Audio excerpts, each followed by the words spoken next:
Right? Oh, we're live. It's Vinny Velo Day. Probably shouldn't start off the WinDailySports.com Bettor Baseball Podcast by talking Vince Velasquez, but here we are, and that's what I'm doing here. I'm starting the show off with Vince Velasquez. We are not actually going to probably talk about that game very much because, it's very volatile and nobody wants any part of that. But joining me right now on the Bettor Baseball Podcast, as he does on Thursdays and Fridays, it is Brian. Brian, how are you? I know you told me that you were looking through this slate and you were like, it's a little, there's 14 games so I can find something, but like not the best. And I will admit, I haven't looked much through it because I got my vaccine shot this morning. So Congratulations. I had priorities this morning. All right. Yes, much more important than baseball. Than looking over the baseball slate for today. I have about 100 more days to be doing this. So I think I'll be good. But you said you looked through it and just not really anything that stood out to you. Yeah, I mean, there's a couple things that kind of piqued my interest, but outside of being a fan and wanting to watch the Dodgers-Padres game tonight, betting-wise, I didn't see a whole lot of things that like really struck me as, yes, let me put money down on these things.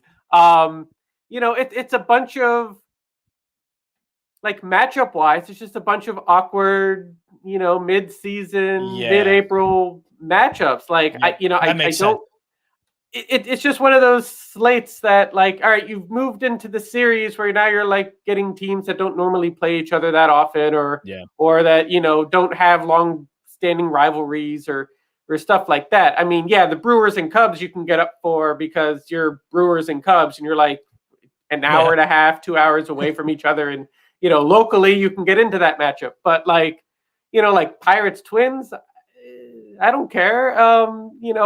Phillies, Rockies, like you said, it's so volatile. I mean, what would you even look at except for maybe the over on runs? Like, right, exactly, yeah. You're right, yeah. But so I come through. I picked 3, and I was questioning if I should even go with those 3 games. But like that's what I was. There's really, I look at this slate and I'm like, as a baseball fan, I'm looking at maybe Angels Astros to see if the Astros can keep it up and see what happens with Mike Trout.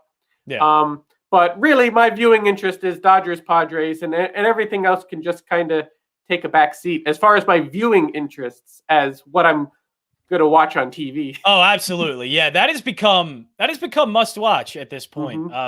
Dodgers Padres. Last night's game was incredible. I loved it. So pretty much double play in the 8th inning. Oh man. Yeah. Oh my goodness. Like, all right, I know we could probably go through a list of things like the diving play was great and the flip over to the short was great, but the freaking throw was an absolute laser from Fernando Tatis. And that's where and he did it. Yeah. Like in a play with so many surprises, the throw was so good that's the one that I went, whoa. Holy crap. If anyone didn't know yet, Fernando Tatis Jr., he's good at baseball. If he can clean up his fielding a little, he would be, the tools are there for sure. The tools are definitely there. He just needs to clean up those errors on the fielding side, and he'll be like the best all-around young player that will grow into a huge superstar. Yeah. Even more so than what he is right now, down the line. Yeah, absolutely. Bettor Baseball Podcast, WinDailySports.com. Look, a lot of the stuff that we, look at the numbers, and it helps us out here a lot. It is the articles over at WinDailySports.com. You can check out the starting rotation article. You can check out picks and pivots as well for my guy, Brian. And I say we just get right into it. And I think the one thing, and I don't know how much we should be picking on this, but I just want to ask you as a general question, because I think I go here. And I go with also the Braves as well. You can't go with the money line, but I went with a team total. The home road splits, they're obviously notable, but how much should, I guess, we be using them? Because I feel like I'm going to use it a little bit for tonight's games just to find any edge if possible. And I feel like the home road splits are where we can maybe find that edge a little bit. I mean, it's definitely worthwhile because, look, you got your fans behind you. You got your local parks with the backgrounds and the fielding dimensions and all that stuff. I mean, like, you know, as I watched baseball games through and through, you hear announcers in different games at different points. I didn't notice it until all of a sudden I noticed like everybody was talking about it here and there. It's like, it's one of those things like, oh, I have a red car. Now I notice everybody has a red car. You don't know. You don't necessarily pay attention to that. No, you get a Chevy Cruze and then you realize, oh wow, everybody else has a Chevy Cruze apparently. Yeah, right, exactly. Everybody's got the Corolla. So, but no, like as you know, teams struggle on the road or just in a slump altogether or whatever. You know, being at home with fans helps. And the announcers have called it out a few times. It's like, look, even if you're in a slump or you're struggling or you need to get something going, in baseball, you just can't play harder. You know what I mean? Yeah. Like if you're in football, like if you're a running back having a tough game or whatever, you could just try and barrel through somebody. Right. In theory, you could run harder, or you could try to get that extra yard. You could try to do a little extra to get that advantage or to break out of your slump or to gain a little more stats in your favor. You can physically do something to increase your advantage. But in baseball, you don't necessarily have that advantage. You can't just swing harder and hope to get more hits. You know, you just can't throw harder and try to get more, you know, statistical advantage on something that's happening in a game. But being at home can give you that edge. I mean, look at what the Astros did last night. You know, they were struggling. They were in a slump. They couldn't get anything together. You know, even though they had pieces in their lineup back, like Bregman was back 2 nights ago or 3 nights ago when they played their last game. Like he went 0 for 4 or whatever in Colorado. But last night, he's all over, you know, he's all over the Angels pitching at home. Yep. You get that crowd behind you. You get a little momentum. You can do stuff. I mean, I saw it when in the NHL, when like I'm a Penguin fan, when the Penguins were allowed to have fans back into the arena, like their game jumped in whatever that first game was back with fans. Like they went from, you know, okay, we're a talented team to we got like 3,000 fans in the building, screaming, yelling, making noise. You know, you get that energy up. You get that energy, and it raises your level a little bit, at least.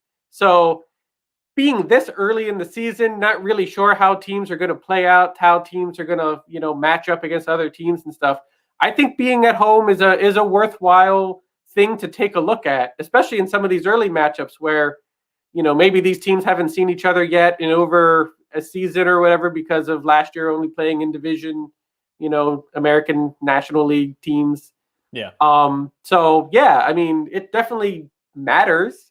Now, in the long run, is it going to like be the be all end all deciding edge that is going to help? Maybe not, but in the short term, at least for now, right? To be in April and still trying to get your legs underneath you and figure out how the team is actually going to work together, definitely being at home with the fans and the crowd and everything will be of an advantage that you can look at and say, okay, look, the Phillies are at home as opposed to on the road.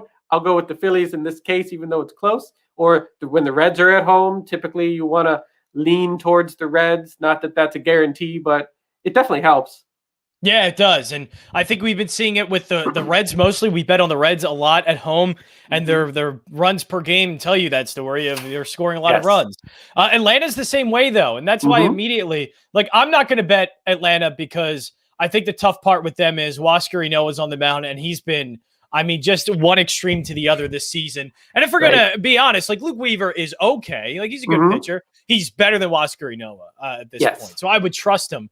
But so that's why I can't take money line. And even if the Braves they're dealing with some things like bullpen isn't nearly as strong as it was last season. They're kind of dealing with that. Starting pitching is having to step up, but this is not the starting pitcher I would want that from. Like Ian Anderson was phenomenal. So you have to give him credit for what he did in that game. So I don't want to go with any money lines here. I think right away, I just kind of look at the team total and think, look, if the Braves hit well at home, I think they can hit Luke Weaver. And I think I'm just going to take my chances with Atlanta being so good at home. I'm not. There's not many edges to take early on in a season, but if I see the home road splits the way they are, and it's with a bunch of teams, the Reds, Atlanta, the Phillies, I think I'll definitely do that. And the Atlanta is pretty good against right-handed pitching as well, so they should be able to, I think, tag Luke Weaver a little bit here. And I think they end up putting over 4.5 runs. I like this bet a lot, to be honest. It's definitely possible. I mean, look, the Braves have a nice lineup that can break out at any moment and really put runs on the board. Luke Weaver's a nice matchup for them. He's okay, not going to be that shutdown starter necessarily that you're, looking for to put up against the Braves lineup. So they can take their shots and capitalize on some mistakes and really, really have the opportunity to put runs on the board. Definitely get runners on base if they can capitalize on those base runners and get that key hit at the moment or break an inning open. I like the Braves in that setting. So I did highlight this one at first. I will go back to this because I knew you have games definitely you want to talk to. So I'm just seeing the slate and I'm kind of picking. At first, I see the Brewers plus 125. Obviously, I think they've been much better than the Cubs this season. Yes. I have faded Kyle Hendricks before because I think he's overpriced. And Brett, look. I think anytime, the Brewers have, any of their starting pitch, I mean, Brett Anderson, Brandon Woodruff, Corbin Burns, their starting rotation's been really good. So I like to bet on the Brewers and it's been working out. But the Cubs do hit left-handed pitching pretty well. And that's the only thing. If you look at any metrics with the Cubs, everything tells you, oh, this lineup is just dog crap. There's nothing remotely redeeming about this lineup until you realize, oh, they can actually hit left-handed pitching pretty well. So it's not the best matchup for Brett Anderson. Do I think he's at least a better pitcher? I mean, at this point, Kyle Hendricks is good. I'm not saying he's bad, but at this point, I feel like Brett Anderson's pitching much better than him. And I think the Brewers will be able to tag the Cubs for some runs. I'm worried about that left-handed matchup. So as I'm kind of working through that one as well, you do have a play in the Mets Nationals game. Now, obviously, holy bleep. That is ridiculous. I will advise anyone. No one bet this. No one bet extreme. This. Yeah. Those are stupid bets, especially with the Grom's, the Mets record with the Grom on the mound. The only thing I would say, strikeout props whenever they come up, obviously just take the over on DeGrom if it's not juiced up too much. But, maybe as well, what about a first 5 under 3.5 here? Basically, we have to figure out whether or not Eric Fady can end up taking on that lineup. But the thing is, the Mets lineup kind of stinks. It's not good. It kind of stinks. It's encouraging to see Pete Alonso. That was. It really was encouraging to see him hit. But it's encouraging to see Pete Alonso get back-to-back games with home runs. Yeah, for sure. So maybe his bat is starting to light up a little bit, get some life into it, and maybe jumpstart a Mets offense that needs to get really into rhythm. Like we said yesterday, their schedule just hasn't allowed them to be, routinely on the field in a regular rotation. So, they're still battling a little bit with the inconsistencies of weather delays and COVID and that type of thing. But I mean, if Alonso can get going, they're back at home. It would be encouraging if Francisco Lindor was a little more consistent because, 2 games ago, he goes 2 for 3 or something like that. And then yesterday, with the home run, his first Mets home run in a regular season game. But yesterday, he's 0 for 4 or 0 for 5 or whatever it was. But he was 0 for whatever. And 2, prior to that 3 for 4 game or whatever he went with the home run, he was 0 for, he's had a bunch of games where he's 0 for. Yeah. And that's not good. You can't sustain that. So if you're and you can't bet on it. No, you can't bet on it. He's totally inconsistent so far. He's been underwhelming as far. I mean, that's gonna work itself out in the long run, but you got to wait until that does. You just can't jump on the Mets lineup because a lot of players are like that. I mean, you can have some spot hits with McNeil and Conforto and Nimmo and those guys if they can get going and be in the lineup consistently and be and be what they are supposed to be, and look like they do on paper. But with Alonso getting his bat going, hopefully that can give them enough offense to back up DeGrom. Yeah, that's all we're looking for right now is just get enough support for DeGrom to let him play his game effectively. But that's exactly why, and you're right. It's just enough runs. But if I'm going first five under, I think that can happen in this game. Even with Eric Feedy, I always forget how to say his name. If I'm saying it wrong, please somebody in the chat tell me like you're an idiot, John. Please say the guy's name right. But if you look at his last two, the first start was the one. Why is ERA? You look at it, you go, whoa, over 5. It's really bad. But 4 2/3 against the Cardinals, 1 run. 5 innings against the Diamondbacks, 1 run. So he's pitched well.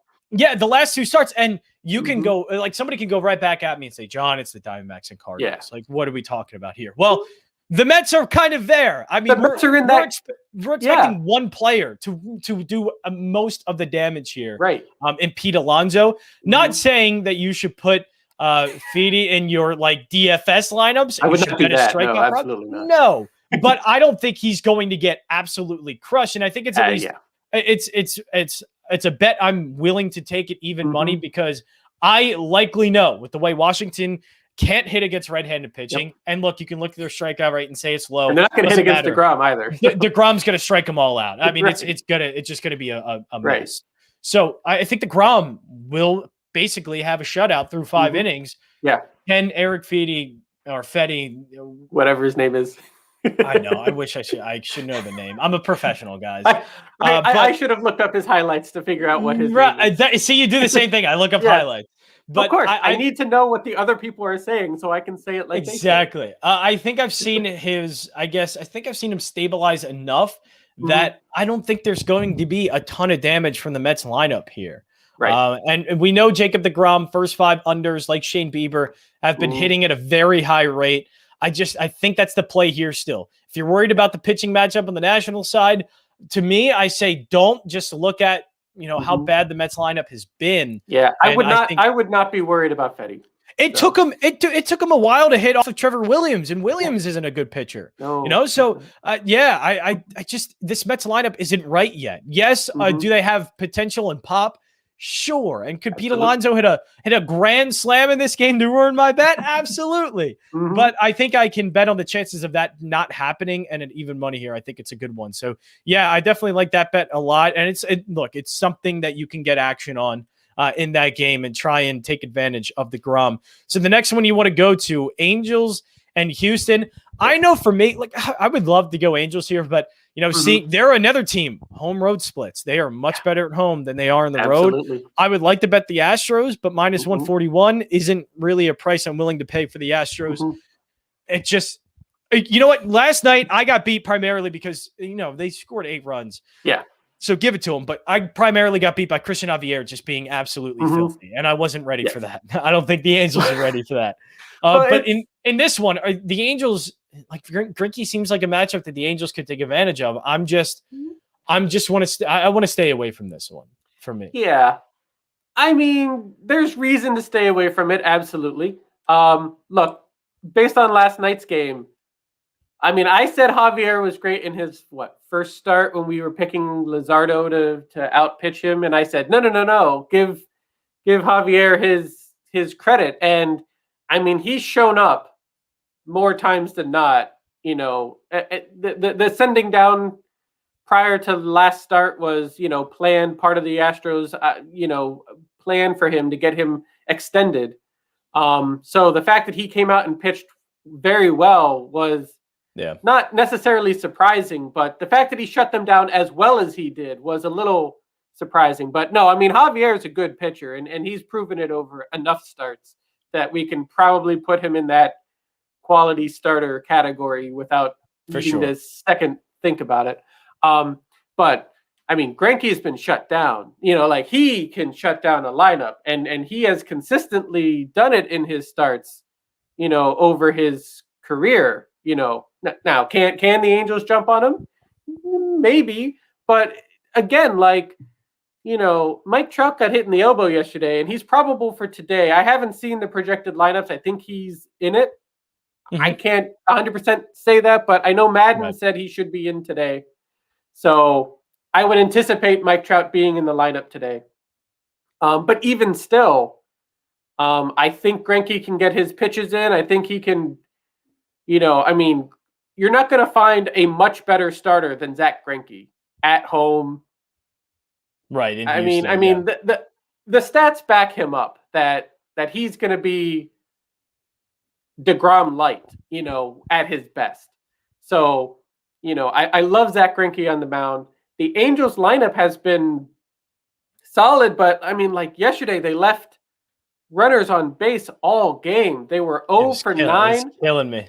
They were 0 for 9 with runners in scoring position. 0 for 9. Now, I know, Mike Trout got taken out in the 5th inning, so that second half of the game, you don't have your, one of your most prominent bats in the lineup. But, like, even still, Ohtani didn't do anything. He was 0 for 5 or how many ever at-bats he was. He was an 0 for. Pujols got a late home run. I believe it was late. But it was, it was a little too late, too little too late, kind of meaningless.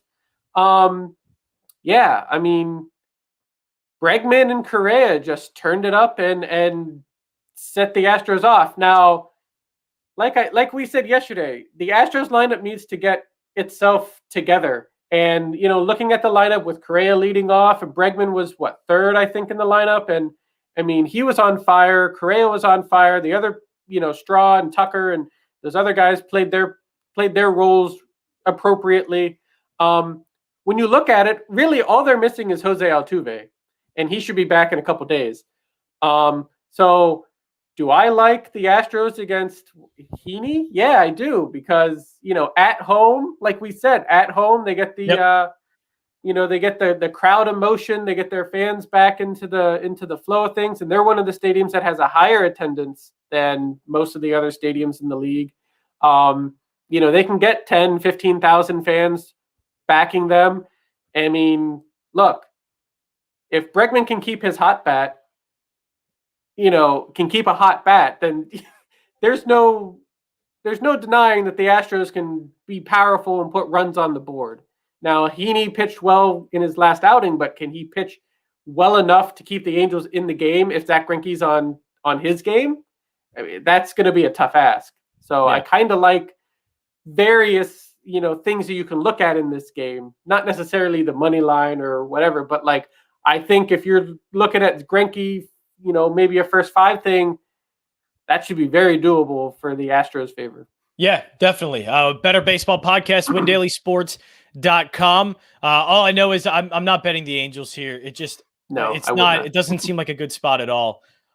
One game I do want to go to real quick. German Marquez has actually been pitching pretty well at home. And look, it's not just and why I'm taking the money line and not, taking team total over. I'm not taking the over in this game. I know the Rockies aren't great. They're only 6-2 this season. 6-12, excuse me. All 6 wins though are at home.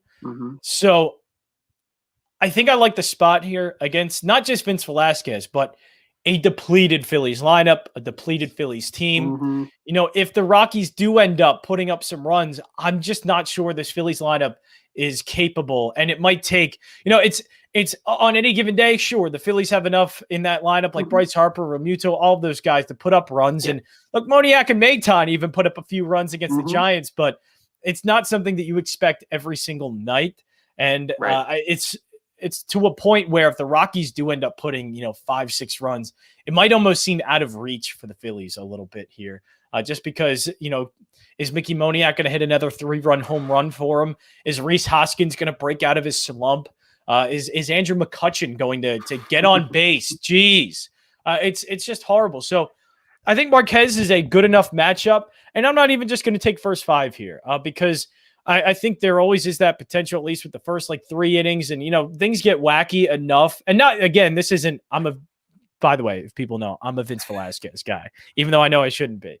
But even with that being said, I don't trust the Rockies enough at all to get runs early on the Phillies or to make a big money line bet against them to the point where because I would imagine the first 5 they are juiced up a lot more. Yeah, minus 152 because the pitching matchup is so in their favor. But I think the reason why I can take the full game and take it at a better price is not just because of Velasquez, but because of the bullpen for the Phillies is depleted. The lineup for the Phillies is depleted. I think throughout 9 innings, I think I'm more giving myself a shot here for the Phillies to fall apart than just 5 innings. So I think betting the full game with them is probably the better way to go here.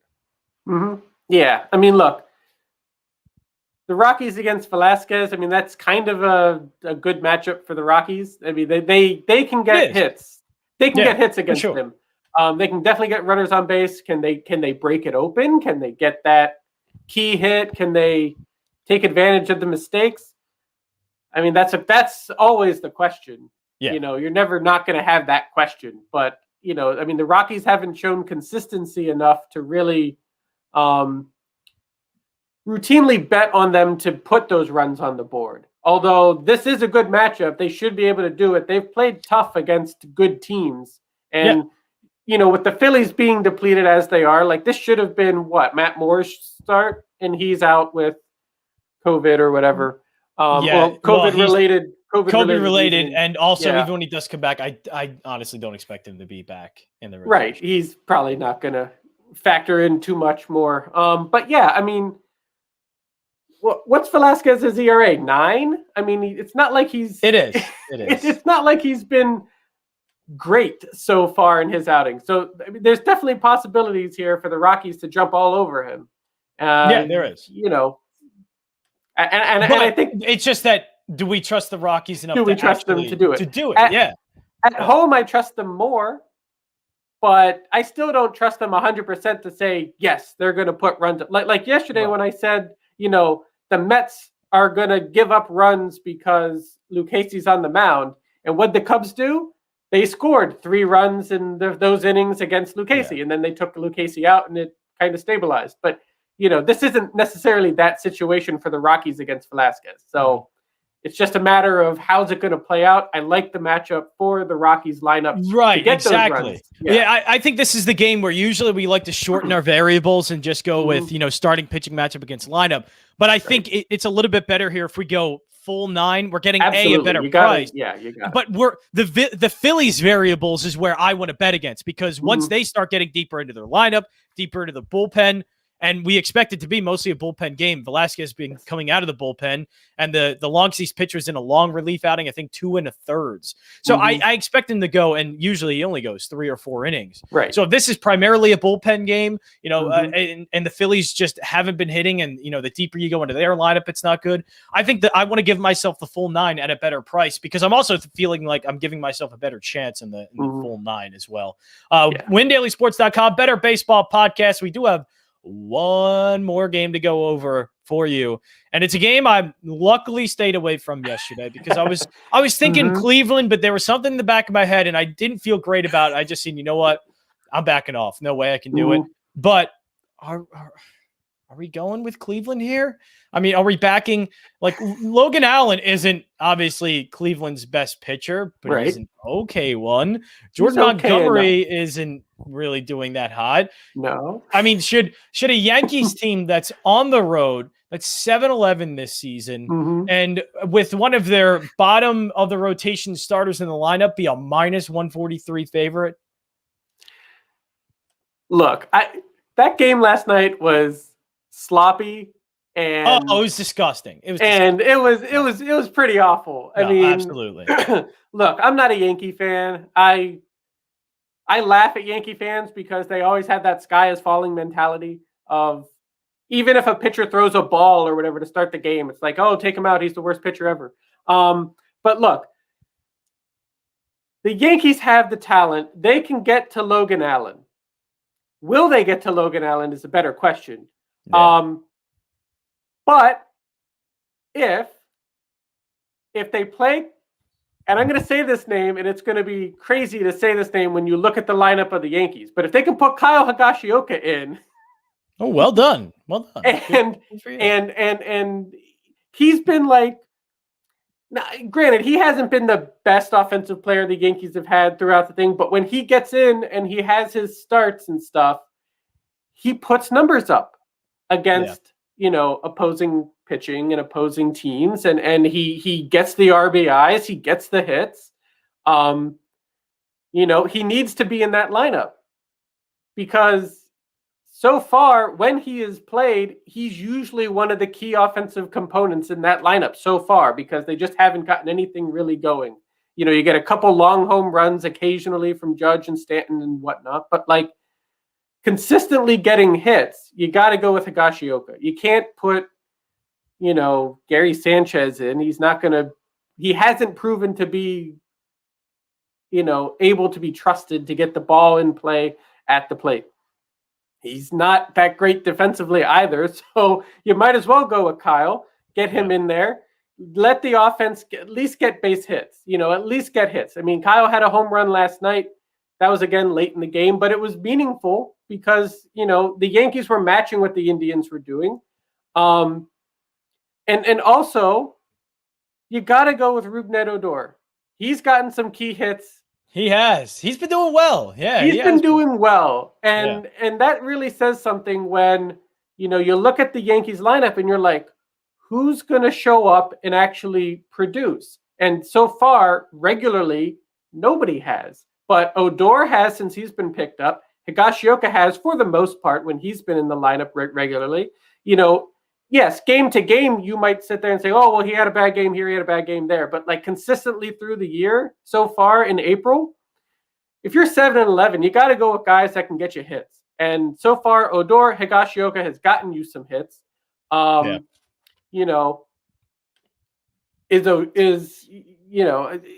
just got to go with those guys. Gleyber Torres, a couple of days ago, people were yelling at him for not running down the baseline.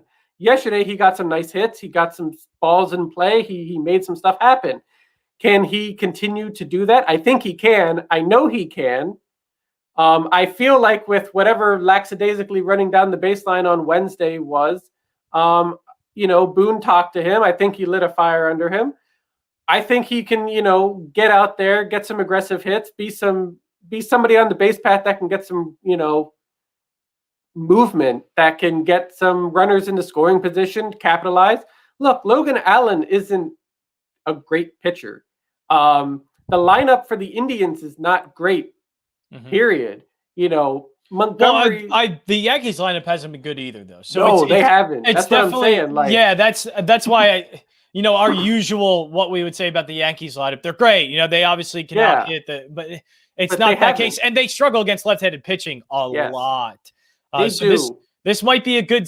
Honestly, this might be a good spot to take the pitching matchup here for Cleveland. They're the home team. Yes. I hate to say the better team, but it's not like the Yankees are playing any better. I know they got the win yesterday, but I'll take the pitching matchup. I'll just bet on that, and I'll bet a first five.